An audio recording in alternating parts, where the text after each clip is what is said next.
Welcome to Comic Basic Lists, where we try to unravel comic books in 10 minutes or less.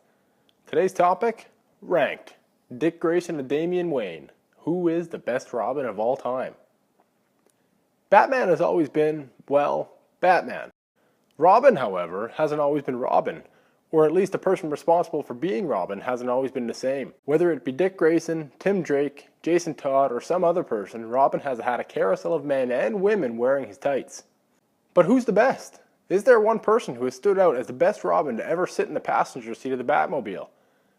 Is this a label that we should even be given the best? Of course it is! 1986. The Dark Knight Returns, the seminal comic book from Frank Miller in Batman's long history. This book single-handedly changed everything that the world knew about Batman. Gone were the days of nice and pleasant Batman, replaced by a more brutal and less tolerant Batman. While it introduced us to a new Robin, she proved to be a little bit on the lackluster side. First of all, she's not an orphan. I'm not saying that this is a prerequisite for becoming Robin, but it doesn't hurt. Second, she's not related to him. Third, she doesn't have any sort of formal training. Barring all of that, she isn't as bad as I make her out to be. What she lacks in all the above, she more than makes up for in her desire to learn, keep at it, and do what's right. Sure, if confronted by Killer Croc, she'd probably end up on his dinner plate, but that's not the point. If she encountered him, and by the grace of her own luck managed to escape, she would go back to the proverbial drawing board, reassess what happened, and correct it for next time. What makes Carrie unique as compared to the other Robins in this list is her deep-rooted desire to live up to everything that Batman stands for and do what's right.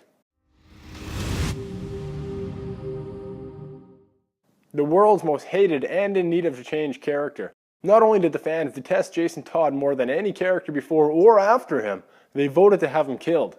Yeah, you heard me right. In an attempt to drum up business, DC created and successfully launched a campaign that would allow the readers to decide the fate of Jason Todd. They were able to phone into a hotline number and decide if he were to live or die after an extremely violent beating at the hands of the Joker. Sadly for Jason Todd, the readers spoke loud and clear. They wanted him dead, and dead he was.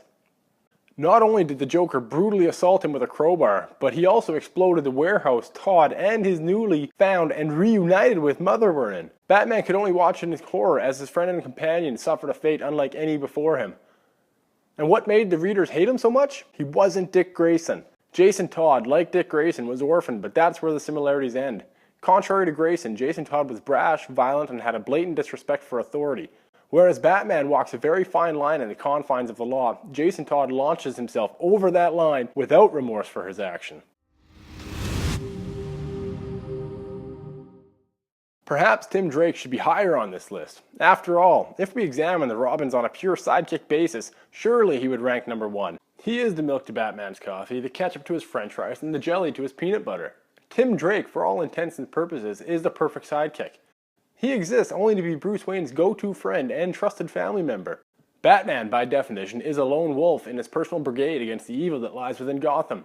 Outside of Alfred, Dick Grayson, and very few others, he has no one to rely on. Without drawing on it too much, he lives a very lonely life. Tim Drake understands this and gives Batman the outlet he desires. By his own definition, he is capable of handling his own, incredibly smart, and not likely to get in the way. He is astute and soaks in information like a dry sponge. Like Spider-Man before him, Tim Drake was a typical teenager with typical teenager problems. He spent his time trying to figure out ways in which to balance his superhero sidekick gig, all the while balancing the rest of life's little intricacies. Similar to Carrie Kelly of the Dark Knight Returns era, Tim Drake did not have any special powers, training, or superhero know-how. All he had was ambition, spunk, pizzazz, and a real go-getter attitude. If anybody not named Dick Grayson should be the number 1 Robin, shouldn't it be Damian Wayne? Not only does he conveniently share his last name, but he is also the birthchild of Bruce Wayne. The offspring of Talia al Ghul and Bruce Wayne, Damian Wayne took the long and hard road to becoming Robin. Damian was born without Bruce actually knowing of his existence. Months before she was set to give birth, Talia convinced Bruce that the child she had miscarried she was actually still carrying.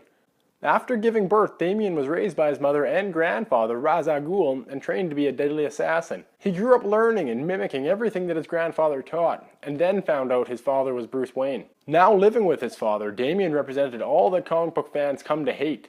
He was arrogant, rude, talked back, and thought that the world should bow down to him. To say that the readers wanted to Jason Todd him is an understatement. What he lacked in respect, however, he more than made up for in ability. For the first time in decades, Batman had finally found a sidekick that could handle himself in battle. No longer would he spend his time worrying and wondering whether or not he needed to help whatever incarnation of Robin was at his side. The dynamic between the two is unrivaled in the Batman lore. Not only did Batman have to learn how to handle this version of Robin, he also had to learn how to be a father.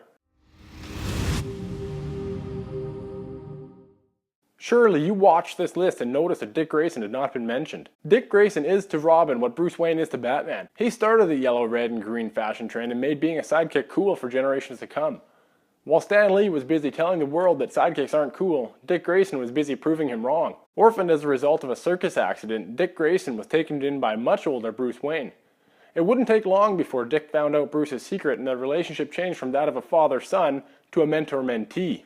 Marvel spent their time killing off their sidekicks and DC spent theirs showing the world the value of them. Not only would Dick eventually form the Teen Titans, which by the way you should check out the video, links in the description, he also successfully transformed into the non-sidekick version of himself, Nightwing, also in the description. Dick is the obvious choice for the best Robin of all time. If you like this video, do me a favor and subscribe down below. If you really like it, give it a share. And oh, don't forget to check out the website, www.comicbasics.com. Thanks, and we'll catch you next time.